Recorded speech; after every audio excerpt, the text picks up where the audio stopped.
After financing a $10K lodge getaway, my girlfriend's family excluded me, saying her sibling from Europe required my room and accused me of being selfish, only to learn he's still overseas while they plan to introduce her to another man, so I pulled all funding. Sup Reddit, I'm a 26-year-old guy who's been with my girlfriend Luna for about 4 years now. She's 24, and we've been living together for the past 2 years.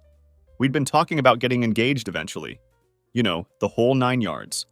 I genuinely thought things were pretty solid between us, or at least I believed they were until this entire situation unfolded and showed me exactly what kind of person she really was. This story starts back in February, when I came home from work one day. I work as a project coordinator for a construction company, so my days are usually pretty routine. But when I walked through the door that evening, Luna was practically bouncing off the walls with excitement about something. She had her laptop out with what looked like 20 different browser tabs open, and she was deep into researching vacation rentals on various websites. She immediately launched into this elaborate pitch about a family cabin trip idea she'd been developing. According to her carefully crafted narrative, her family never spent quality time together anymore. Everyone was always too busy with their demanding work schedules, her parents were constantly stressed out from their jobs, and nobody in the family really connected with each other on a meaningful level anymore. She was really laying it on thick about how incredibly important family bonds were and how desperately they all needed to get away from all the distractions of modern life. The way she presented it, this trip would be their chance to just focus on each other for an entire week and rebuild those family relationships. I should mention that Luna's family has always been kind of weird and distant with me. Even after 4 years of dating their daughter, it's not like they were outright rude or hostile, but they definitely kept me at arm's length in a way that always made me feel uncomfortable. Her parents would be polite enough when I was around, but they never really made an effort to include me in family activities or events. They'd organize family dinners and somehow forget to invite me, or they'd make plans for family outings and tell Luna she should come along, but they wouldn't specifically extend that invitation to me. I'd always gotten this persistent feeling that I was on the outside looking in with them, like I was some temporary fixture in Luna's life rather than a serious long-term partner. When Luna started talking about this family bonding trip with such enthusiasm, part of me started thinking that maybe this could finally be my chance to break through with them. I saw it as a potential opportunity to show them that I was serious about their daughter and that I wanted to be part of their family for the long haul. I thought maybe spending a week together in a relaxed environment would help us all get to know each other better and finally bridge that gap that had always existed between us. The place Luna had found looked absolutely incredible. It was this super nice cabin situated up in the mountains, about 5 hours away from where we live in Miami. The property had everything you could want: a hot tub, a fire pit, private access to this beautiful little lake, the whole luxurious setup. She was showing me picture after picture, and honestly, it looked like something you'd see featured in a high-end travel magazine. The kind of place where you'd expect to pay premium prices for a premium experience. But then reality hit hard when we started talking about the actual cost of this dream vacation. The cabin rental alone was going to run $4,200 for the week, which was already a substantial amount of money. But that was just the beginning. We'd also need to factor in food costs for 4 people for an entire week, gas money for 2 cars to make the drive up there, probably some dinners out at local restaurants, various activities and entertainment, and all those little expenses that add up quickly on vacation.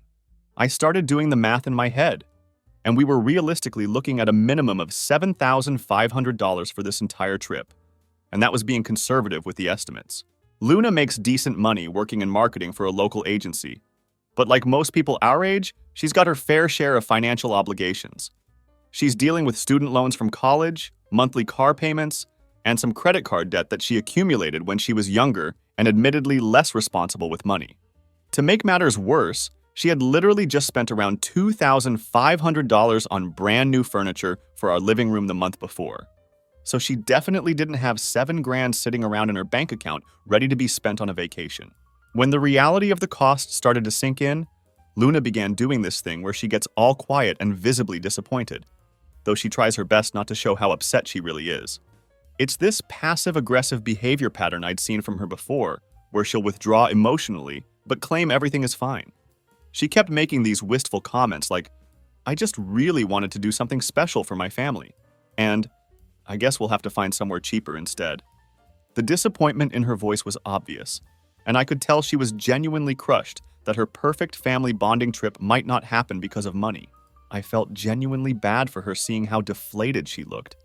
Like I mentioned earlier, I'd been trying to get closer with her family for years without much success, and here was this perfect opportunity presenting itself. Plus, Luna seemed more genuinely excited about this trip than I'd seen her about anything in quite a while. There was something different about her enthusiasm. It felt more authentic than her usual excitement about things. After thinking about it seriously for about a week, weighing all the pros and cons, I finally told her, "Let's do it. I'll cover the costs for the whole trip." Her reaction was absolutely insane. She literally started crying tears of joy and jumped on me, wrapping her arms around my neck. She kept saying over and over how much it meant to her that I would do this for her family, how generous and thoughtful I was being, and how this gesture showed how much I truly cared about the people who mattered to her. Over the next 2 weeks, I essentially transformed into their personal travel agent and trip coordinator. I spent hours researching the perfect cabin on various rental websites, reading through what felt like 60 different reviews to make absolutely sure the place was legitimate and not some kind of scam operation. I wanted everything to be perfect for this trip since it was such a significant investment. I finally booked the ideal cabin for the last week of July, which happened to work perfectly with everyone's work schedules and vacation time. I went above and beyond just booking the accommodation. I arranged grocery delivery through Instacart so we wouldn't have to waste precious vacation time shopping for food when we arrived. I made dinner reservations at this highly rated fancy restaurant in the nearby town for one special night out. I even found a local business that rented kayaks on the lake because Luna had mentioned that her dad used to love fishing when she was younger, and I thought it would be a nice nostalgic touch for him. Every single expense, every reservation, every deposit, it all went on my credit card. Everything had my name attached to it as the primary contact and responsible party. I was essentially financing their entire family vacation from start to finish, and I was doing it gladly because I thought it would finally help me become a real part of their family. Throughout this entire planning process, Luna kept sending me excited text message updates about how thrilled her parents were becoming about the trip. She'd tell me things like how this was going to be the best family trip they'd ever taken, how incredibly grateful they were that I was making it all possible, and how her mom had apparently told her she was so lucky to have found such a generous and caring boyfriend. It felt amazing to finally be the hero in their eyes instead of just the guy who was dating their daughter. I'm not going to lie. It felt pretty incredible being the one making their dream vacation happen. Usually when we were around her family, I felt like an outsider who was barely tolerated. But now, I was the generous guy who was making their perfect getaway possible. I started genuinely believing that maybe this was exactly what I needed to do to finally break through their defenses and get accepted into their inner circle. I even got caught up in the excitement myself and went out to buy new hiking boots and camping gear specifically for this trip. I purchased some expensive ribeye steaks to grill on our first night there, thinking it would be a great way to impress her dad with my grilling skills. I was genuinely looking forward to spending a week in the beautiful mountains with them, maybe finally having some meaningful father-son type, bonding conversations with her dad, and getting to know her mom on a deeper level. Everything seemed absolutely perfect, and I was more optimistic about my relationship with her family than I'd ever been before. Luna seemed genuinely happy. Her parents were reportedly excited about the upcoming trip, and I felt like I was finally going to become a real part of their family dynamic instead of just being tolerated on the sidelines. Looking back now, I should have known that when things seem too good to be true, they usually are. So it's Wednesday night, the day before we're supposed to leave for this cabin trip that I've been planning and anticipating for months. I had specifically taken Thursday off from work so I could get everything ready and properly packed for our departure. At this point, I was actually pretty excited about the whole thing. I'd been genuinely looking forward to this trip for months, imagining all the bonding opportunities and family moments we'd share. I spent the entire evening methodically getting my stuff together, making sure I had everything I needed for a week in the mountains. I even made a special trip to the fancy grocery store to pick up some premium ribeye steaks for our first night at the cabin. I figured impressing her dad by grilling something really nice would be a great way to start the trip off on the right foot and show him that I knew how to take care of his daughter. Throughout that whole week leading up to the trip, Luna had seemed relatively normal in her behavior. Maybe she was a little quieter than usual, but I honestly just figured she was dealing with stress from work stuff. She works for this demanding marketing agency that's constantly giving her impossible deadlines and difficult clients to manage. so periods of work-related stress weren't unusual for her. Nothing about her behavior seemed particularly off or concerning to me. So there I was in our bedroom, folding clothes and carefully packing my suitcase, when Luna came in around 9:30 in the evening. She had this weird, uncomfortable expression on her face. You know that look people get when they're trying to figure out how to deliver bad news to someone? It's that particular facial expression where you can tell someone is mentally rehearsing what they're about to say. She sat down on the edge of our bed and just watched me pack for a minute or two in complete silence. Then she said, "Blake, can I ask you something and promise you won't get mad?" Right away, alarm bells started going off in my head. I'm thinking, oh, here we go. Because absolutely nothing good has ever started with the phrase, "Promise you won't get mad." It's like the universal warning sign that someone is about to drop some kind of bombshell on you. But I tried to stay calm and told her, "Sure, what's up? Do you really want to come on this trip? Like, are you genuinely excited about it, or are you just doing it because you think you have to?" What kind of question was that? I mean, yes, I was doing it partly because I wanted to get closer with her family and strengthen those relationships. But I was also genuinely excited about spending a week in the beautiful mountains. I told her, "Of course I want to go. I've been planning this thing for 2 months straight."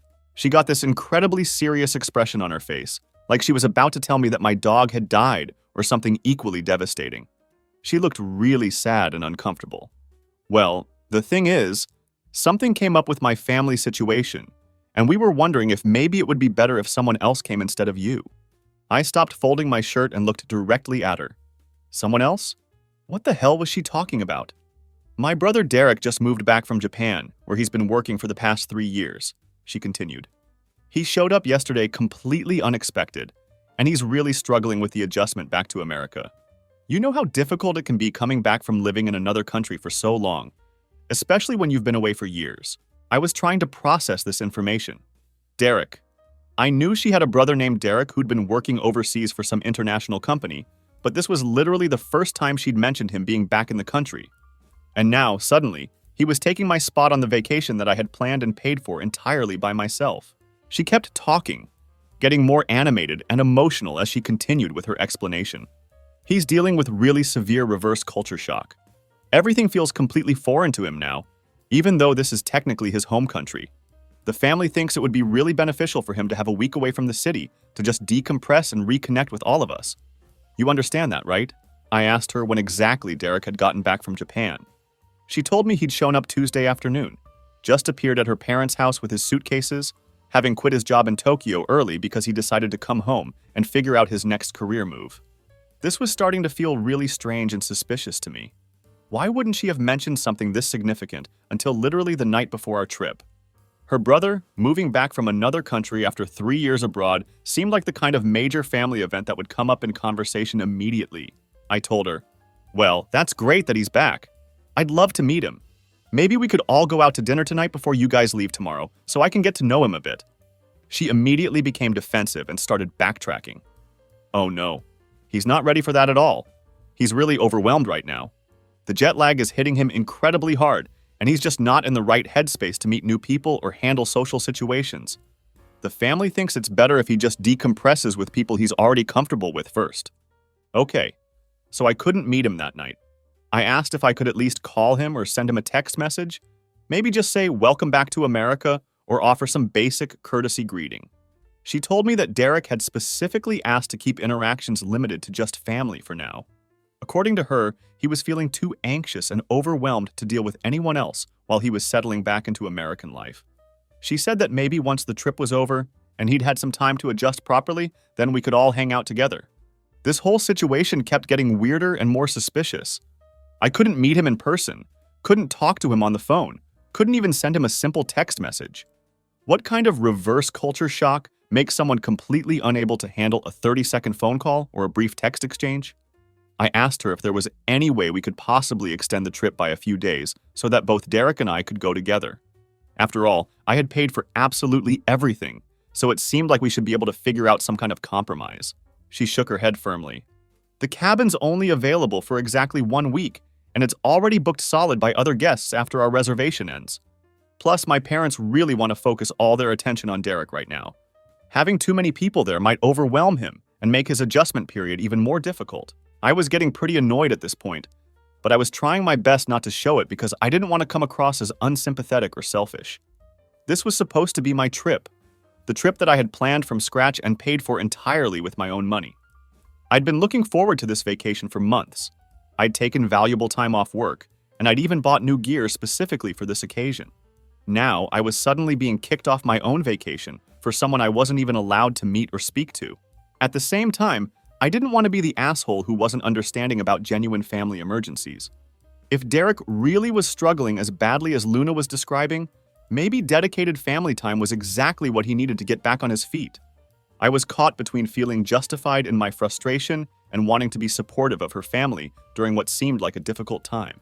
I asked her what I was supposed to do with all the time off I'd already requested and gotten approved at work. She suggested that maybe I could plan some kind of guy's weekend instead, or go visit my college buddies, or even take a solo trip somewhere interesting. I know this situation really sucks, Blake, but family has to come first sometimes, she said with a pleading expression. You understand that, right? And this is just 1 week. We'll have plenty of other opportunities to travel together in the future. She was looking at me with these big, sad puppy dog eyes, like she was asking me to be the bigger person in this situation. She was really playing up the guilt factor about not being supportive of her family during their time of need. Part of me wanted to put my foot down firmly and say, no way, this is complete bullshit. But another part of me was wondering if maybe this was some kind of test. Like maybe this was her family's way of seeing whether I'd be supportive and understanding when things didn't go exactly my way. So I told her that if that's what was truly best for Derek and her family, then I guess that's what we'd have to do. But I made it clear that I wasn't happy about the situation at all. She immediately gave me this huge, relieved hug and said she knew I'd understand and be reasonable about it. She kept thanking me repeatedly for being so flexible and supportive, saying it meant the world to her family that I was willing to put Derek's needs first during this difficult transition period. Then she went into the other room to call her parents and let them know that I was okay with the change in plans. I could hear her on the phone saying things like, Blake is being so understanding about everything, and he really gets that family comes first. Meanwhile, I was sitting there in the bedroom looking at all my expensive camping gear and those premium ribeye steaks I'd bought, wondering what the hell had just happened to my life. 24 hours ago, I'd been excited about this family bonding trip that was going to bring us all closer together. Now I was spending the week alone in our apartment while they were living it up at the cabin that I had paid for. Something about this entire situation just didn't feel right to me, but I couldn't put my finger on exactly what was bothering me so much about it. I couldn't sleep at all that night. I was lying there in bed next to Luna while she was sleeping peacefully, like nothing unusual had happened at all, and my brain just refused to shut off. I kept going over every detail of our conversation, trying to figure out what was nagging at me so much. Finally, around 2 a.m., I decided I needed to do some detective work of my own. If Derek really had just moved back from Japan, there should be some kind of evidence of it online, right? I grabbed my phone and started carefully looking through Luna's social media accounts. She hadn't posted anything about Derek being back, which seemed genuinely weird to me. If my brother surprised me by coming home early from overseas after 3 years, I'd probably at least put something on Instagram about it. It would be the kind of major family news that most people would share with their friends and followers. Then I remembered that Luna had shown me Derek's Instagram account about a year ago when he'd posted some pictures from a work conference in Osaka. She'd been really proud of him for doing well at his international job and wanted to show off her successful brother. It took me about 25 minutes of searching through various accounts and hashtags, but I finally managed to find his profile again. Most of his recent posts were exactly what you'd expect from an American working abroad. Typical expat lifestyle content, photos of interesting places he'd visited, work-related updates, that sort of thing. But here's what was really strange and immediately caught my attention. His most recent post was from just 2 days ago. It was a picture of him and some co-workers at this Japanese restaurant with a caption that said, Tuesday night team dinner before the big presentation tomorrow. The post was clearly geotagged from Tokyo, Japan. If Derek had moved back to America the day before, like Luna had told me, why was he posting from Japan just 2 days earlier? I mean, maybe he'd posted it late or there was some kind of time zone confusion, but that seemed like a pretty big stretch to me. I decided to take a risk and send him a direct message. I figured what was the worst that could happen? If he really was back in America and dealing with culture shock, maybe he just wouldn't respond to my message. But if something fishy was going on, I might actually find out what was really happening.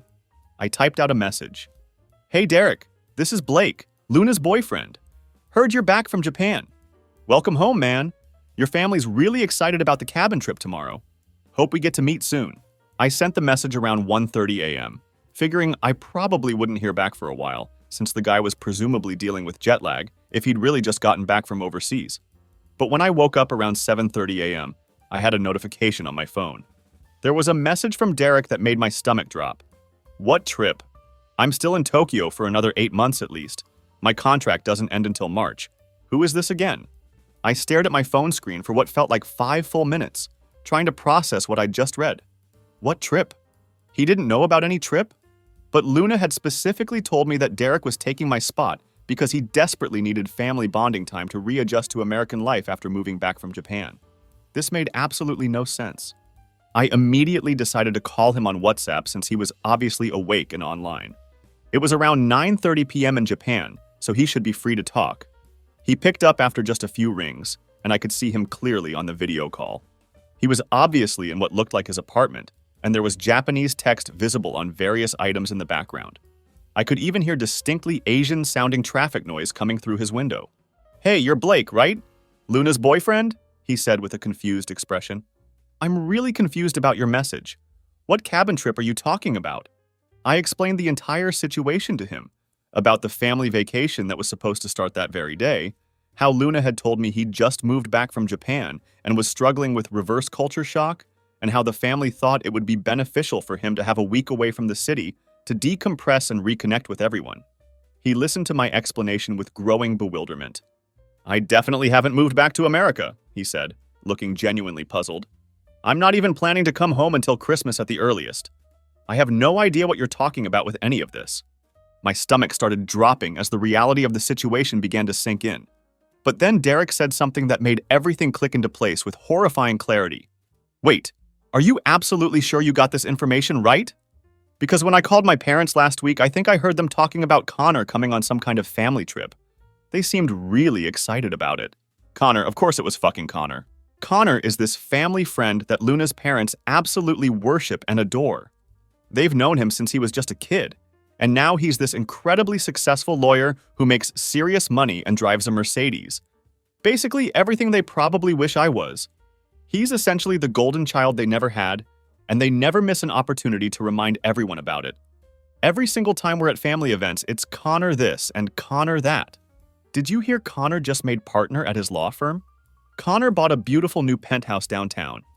Connor is such a catch. I don't know why he's still single. Meanwhile, I'm sitting right there like I'm completely invisible, feeling like I might as well not even exist. I've always gotten the distinct impression that Luna's parents secretly wish she was dating Connor instead of me. They get this particular look in their eyes when they talk about him, like he's some kind of perfect specimen of masculinity and success. And Connor definitely encourages this dynamic. The guy acts like he's doing them some kind of favor just by showing up to family dinners and gracing them with his presence. So let me get this straight. Luna had fabricated this entire elaborate story about Derek moving back from Japan and needing family support, all so she could kick me off the trip and bring Connor instead. The trip that I had planned from scratch and paid for completely with my own money. The trip I'd been looking forward to for months. I thanked Derek for clearing everything up and hung up the call. My hands were literally shaking with anger and disbelief. I looked over at Luna, who was still sleeping peacefully in our bed, completely oblivious to the fact that I'd just discovered her massive deception. I wanted to wake her up immediately and confront her about this betrayal, but I realized I needed to be smart about this situation. I needed concrete proof of what was really going on. I quietly grabbed her phone from the nightstand where she always leaves it. She constantly leaves it unlocked because she's always losing it around the apartment and asking me to call it so she can find it. I knew her passcode anyway since we'd been together for 4 years. I felt absolutely terrible about going through her personal messages, but I desperately needed to know what was really happening here. I went straight to her text messages and started looking for anything related to this trip. It didn't take long at all to find exactly what I was looking for, and what I discovered made me want to throw her phone across the room in rage. There was a group chat with her parents from Tuesday afternoon, and the messages were absolutely damning. I read through them with growing fury. Mom, so excited Connor can finally join us for a family trip. It's been way too long since we've had quality time with him. Dad, He's such a good kid. Remember when he helped us with all that legal paperwork when we were refinancing the house? Didn't charge us a single penny. Luna, I guess so. I just don't know how to tell Blake he can't come anymore. Dad, just make something up about Derek needing family time. Blake will understand. He's a good guy. I immediately took screenshots of the entire conversation and texted them to myself, then carefully deleted the evidence from her sent messages. My heart was pounding so hard I thought I might actually have a heart attack right there in our bedroom. So not only had Luna lied to me about Derek, but her entire family had conspired together to plan this deception. They'd all decided to replace me with Connor, and figured they could just fabricate some story about her brother to justify it. And apparently, Connor had even offered to pay me back for the expenses, like I was some kind of replaceable vendor they could just swap out for a better option. The most fucked up part of all of this was reading her dad call me a good guy, right after suggesting they lie directly to my face and steal my vacation. These people really thought I was such a complete pushover that they could manipulate me this easily. I carefully put her phone back exactly where it had been on the nightstand and went to sit on the living room couch, trying to process everything I'd just discovered. About 25 minutes later, Luna came out of the bedroom humming some cheerful song, completely oblivious to the fact that I'd just uncovered her entire family's conspiracy against me. She went into the kitchen and started making coffee, like it was any other normal morning. "Do you want some coffee, babe?" she asked sweetly, then came over and kissed me on the forehead. "Thanks again for being so understanding about Derek," she said, with a warm smile. "You're honestly the best boyfriend ever." I almost completely lost it right there on the spot, but somehow I managed to keep my composure. Instead, I just forced a smile and said, "No problem, babe. I hope you guys have a great time." The words tasted like poison coming out of my mouth, but I knew I needed to play this smart. She went back to the bedroom to finish packing her suitcase, and I sat there on the couch watching her fold clothes for what was essentially going to be her romantic getaway with another man. A getaway that I had paid for entirely. That's when I decided I wasn't just going to roll over and take this betrayal lying down. If they wanted to play manipulative games with me, then I could play games too. But I was going to make damn sure that I came out on top. Luna left around 10:30 a.m. to go stay at her parents' house for the night. They'd wanted to get an early start on the drive to the cabin, so the plan was for her to sleep there, and then they'd all leave together around 8:30 a.m. Thursday morning. The timing was absolutely perfect for what I had in mind. After she left, I spent about an hour just pacing around our apartment, trying to figure out my next move. Part of me wanted to just text her the screenshots immediately and blow up their entire plan right then and there. But that approach felt too easy and too clean for what they'd done to me. These people had thought they could manipulate me and get away with it completely. I wanted them to actually suffer some real consequences for their actions. That's when I remembered the most important detail. Everything for this trip was booked in my name. Every single reservation, every deposit, every booking confirmation was tied to my credit card and my personal contact information. I wasn't just some random boyfriend they could swap out for Connor. I was literally the person who had made this entire trip financially possible in the first place. The first thing I did was call the cabin rental company. The woman on the phone was incredibly nice and helpful, which almost made me feel bad about what I was about to do. "Hi, I need to cancel my reservation for tomorrow," I told her as professionally as possible. "Oh, I'm so sorry to hear that, sir. Can I ask what the reason is for the cancellation?" "Family emergency came up unexpectedly. We won't be able to make it after all." "I completely understand, sir. Let me pull up your reservation in our system." There was a pause while she looked everything up. "Okay, I can see you booked our premium mountain cabin for 7 nights. Since this cancellation is less than 48 hours before your check-in date, there will be a cancellation fee of $950. Is that acceptable to you?" Losing almost $1,000 definitely hurt, but at this point I honestly didn't care about the money. It was worth every single penny to completely destroy their little scheme. "Yes, please go ahead and cancel it." "All right, sir. Your reservation has been canceled and the refund has been processed, minus the cancellation fee. The property management team will be notified immediately that the booking is no longer valid. Is there anything else I can help you with today?" I thanked her and hung up. One major piece of their plan was now completely demolished. Next, I called the grocery delivery service to cancel the Instacart order that was scheduled to arrive at the cabin Thursday afternoon. That one was much easier since the delivery was more than 24 hours away. No cancellation fee, and I got the full refund.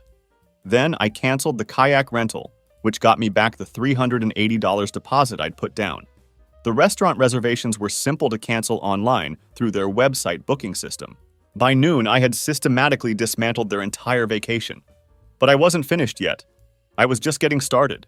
While I'd been researching cabins originally, I'd read through dozens and dozens of customer reviews to make sure I picked a good, safe property. Most of the reviews for the cabin I'd chosen were overwhelmingly positive, which is why I'd selected it. But there were definitely some legitimate complaints scattered throughout the reviews. Things like electrical outlets that didn't work properly, strange chemical smells in one of the bedrooms, deck railings that felt loose and potentially unsafe, that sort of thing. Nothing that would necessarily prevent you from staying there, but definitely some maintenance issues that the property management company should have addressed properly. So I decided to make an anonymous call to the county health department.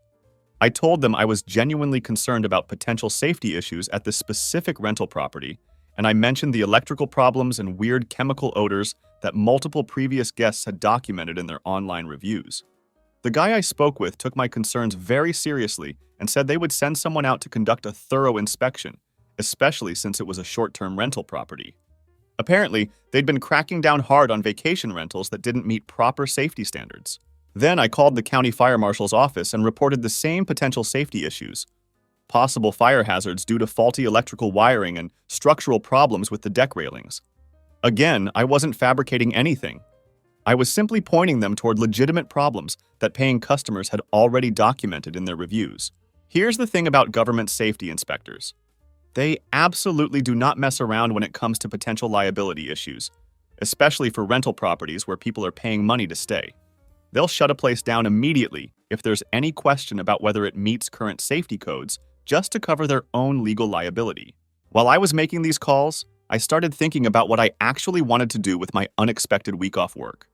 Originally, I was going to spend it in the mountains with Luna's family, trying to bond and become closer with them. Now, I suddenly had 7 completely free days and no plans whatsoever. That's when I remembered this travel deal email I'd gotten the week before from some vacation website. They'd been advertising incredible last-minute deals to the Bahamas, all-inclusive resort packages with flights included, the whole luxury experience. I'd completely ignored it at the time because I already had firm vacation plans. But now those plans had been destroyed by Luna's deception. I went online and booked the flight and resort package immediately. My plane was scheduled to leave at 2:30 p.m. the next day, which was absolutely perfect timing. Luna's family was supposed to arrive at the cabin around noon, so I'd be wheels up and heading to paradise right around the time they were discovering that their dream vacation had turned into a complete nightmare. I spent the rest of the afternoon packing for my solo trip to the Bahamas and mentally preparing myself for the inevitable aftermath of what I'd just set in motion. I knew Luna was going to absolutely blow up my phone the next day when they realized what had happened, and I was trying to decide how I wanted to handle that confrontation. Should I confront her immediately about the whole Connor situation? Should I play dumb and act like the cancellations were just some kind of coincidence? Should I wait and see how she reacted to the situation before revealing that I knew the truth about her deception? After thinking it through carefully, I decided to keep my approach relatively simple. When she inevitably called me freaking out about the cabin being unavailable, I would just tell her there had been an emergency and I'd had to cancel everything. Then I'd see how she handled that news. If she came clean about Connor and admitted to lying about Derek, maybe there would be some possibility of working through this mess. But if she kept lying to my face even after everything had fallen apart, then I'd know exactly what kind of person I was really dealing with. Around 6:30 p.m., I got a text message from Luna saying she'd made it safely to her parents' house and that everyone was incredibly excited about the trip tomorrow. She even sent me a picture of her packed suitcase with a heart emoji, captioning it, "Ready for our family adventure." Looking at that picture, knowing she was essentially packing for a romantic getaway with another man while using my money to fund it, made me even more convinced that I was doing the right thing. I texted her back saying, "I hope you all have a great time and I'll miss you." Technically, that wasn't even a lie. I would miss the version of her that I'd thought existed before I discovered she was a manipulative liar who was willing to betray me for her family's approval. That night, I barely slept again. But this time, it was because I was excited rather than anxious about what was coming. Tomorrow morning, they were going to drive 5 hours to a mountain cabin that would be completely locked up with official government notices posted all over the doors. Connor was going to be standing there in his expensive khakis and designer polo shirt, looking confused as hell about why their luxury vacation had suddenly turned into a disaster. Luna was going to have to explain to her parents why their perfect family trip had just completely fallen apart. And I was going to be on a plane to a tropical paradise, sipping complimentary drinks and not thinking about any of them. My alarm went off at 6:30 a.m., and for the first time all week, I actually felt genuinely rested and energized. I spent the morning doing some final packing and double-checking my flight details, constantly checking my phone and waiting for the inevitable crisis call that I knew was coming. I was sitting in the airport cafe around 12:15 p.m., enjoying a leisurely lunch, when my phone started buzzing with an incoming text message from Luna. "Babe, something's really wrong.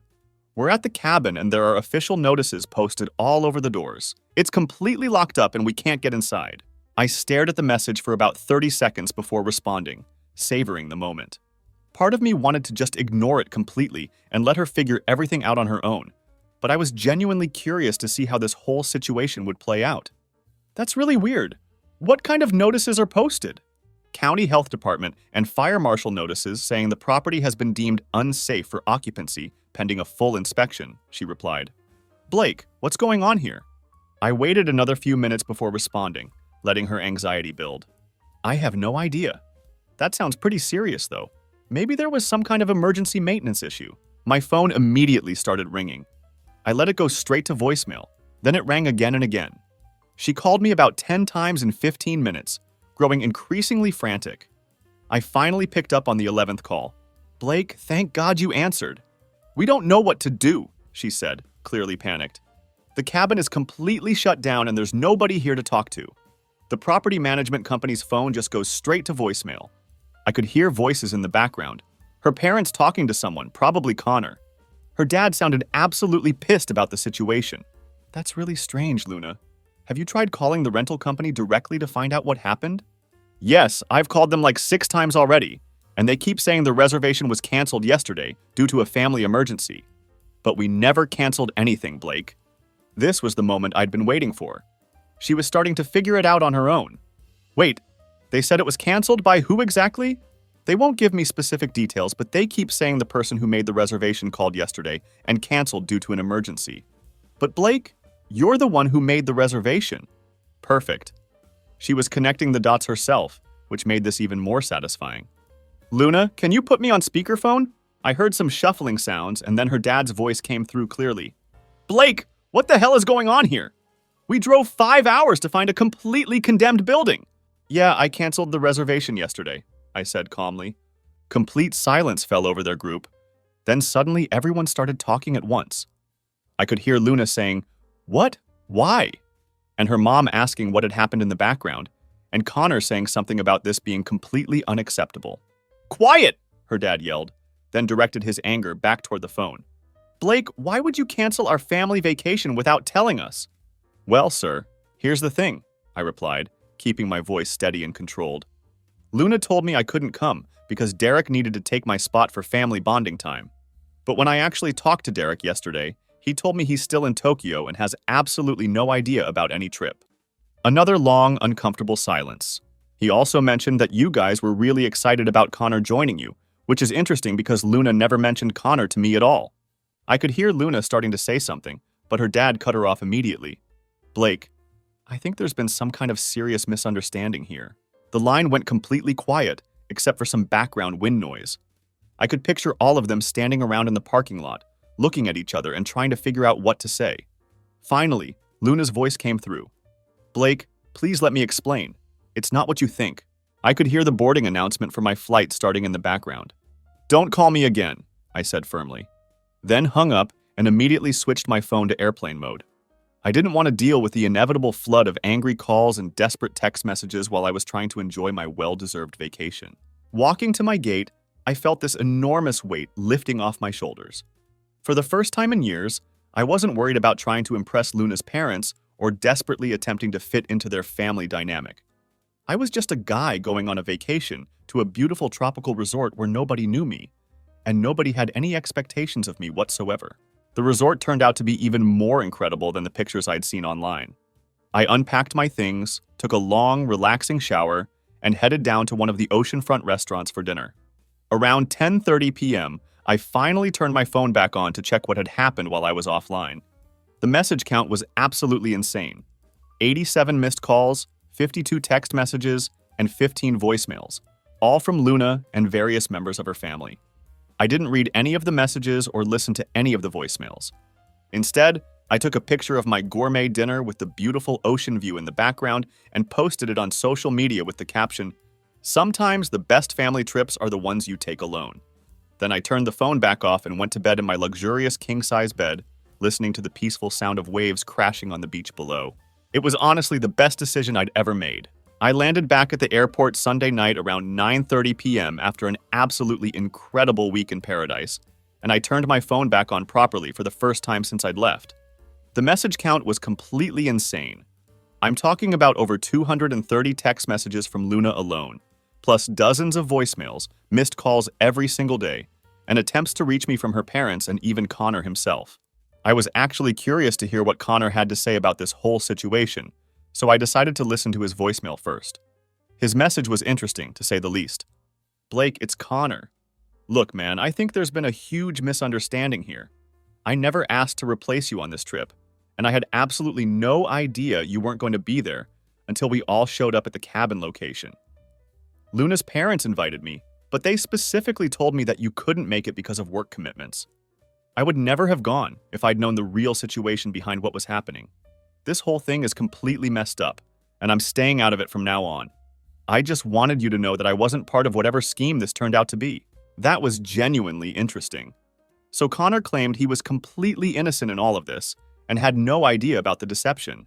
Maybe he was telling the truth, or maybe he was just trying to cover his ass now that everything had blown up spectacularly in everyone's faces. Either way, I didn't really care about his involvement at this point. I scrolled through some of Luna's text messages just to get a general idea of what had been happening while I was enjoying my tropical vacation. The messages were like watching someone go through all 5 stages of grief in real time. They started out completely angry, then turned desperate and pleading, then went back to angry, then became sad and remorseful, and finally ended up just confused and lost. Some of the highlights included, "I can't believe you completely ruined our family trip like this. Do you have any idea how embarrassing this whole situation was for all of us? I don't understand how you can just throw away 4 years of our relationship like this.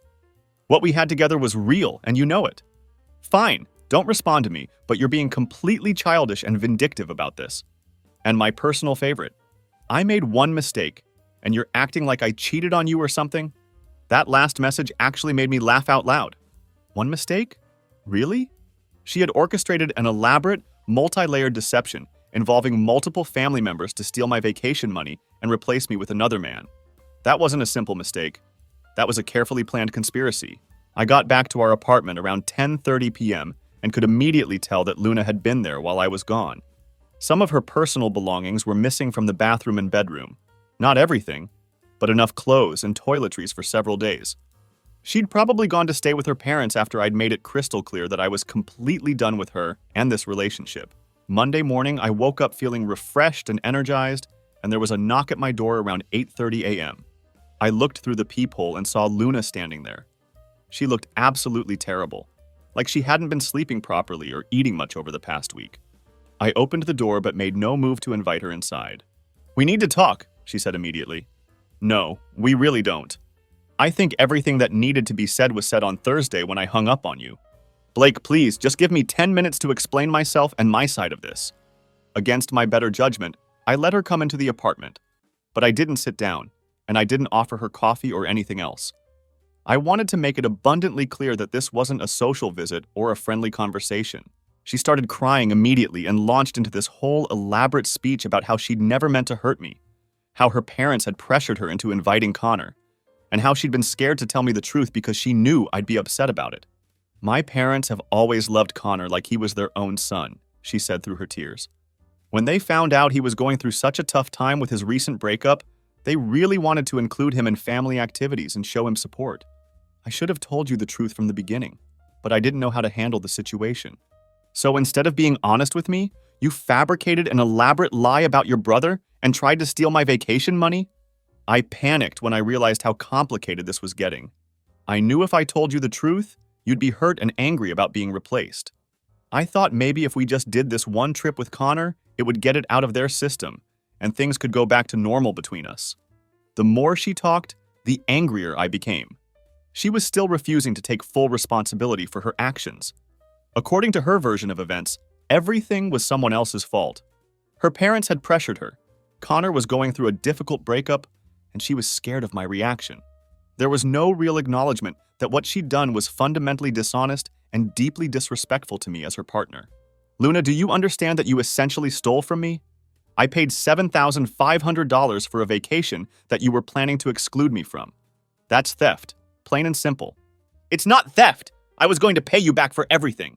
With what money? You're broke, remember? That's exactly why I paid for everything in the first place. She couldn't come up with a good answer for that, so she just kept crying and asking me to be reasonable.